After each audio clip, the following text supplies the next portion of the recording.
અંધારી રાતમાં શિકારીથી બચેલા ઘુવડને રાહદારીઓએ બચાવી વન વિભાગને સોંપ્યો છે।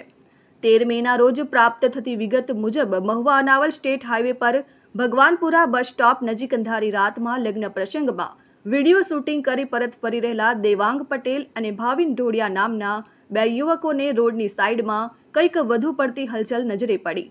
બંને યુવાનોએ વાહન થંભાવી જોતા નિશાચર પક્ષી ઘુવડ હોવાનું જાણવા મળ્યું હતું, પરંતુ વિશાળ કદના પક્ષીને પકડવું મુશ્કેલ જણાતા તે અરસામાં અન્ય રાહદારી જગદીશભાઈ, હિરેનભાઈ અને અજયભાઈ આવી પહોંચ્યા, જેમાં જગદીશભાઈએ વિશાળ કદના પક્ષીને પકડી લીધું હતું અને જોતા જ ઘુવડને શિકાર થતા બચી જતા તે અહીંયા પડ્યું હોવાનું અનુમાન લગાવ્યું, પરંતુ મધ્યરાત્રિએ ઘાયલ પક્ષીને બચાવવા માટે કોઈ વિકલ્પ જણાયો ન હતો। જ્યારે આખરે વન વિભાગ મહુવાને જાણ કરાતા મધ્યરાત્રિએ વન વિભાગની ટીમ ઘટના સ્થળે પહોંચી અને લુપ્ત થવાના કગારના આ ઘુવડ પક્ષીને વન વિભાગે કબજો મેળવી સારવાર અર્થે લઈ ગયા હતા। ત્યારે આજના આધુનિક યુગમાં ફોટો સ્ટુડિયોનું કામ કરતા યુવકોનો પ્રકૃતિ પ્રત્યેના ઉચ્ચ વિચાર અને પશુ પ્રેમ ખૂબ જ સરાહનીય કામગીરી ગણી શકાય એમ છે। Bureau report, RN news, Mahuva.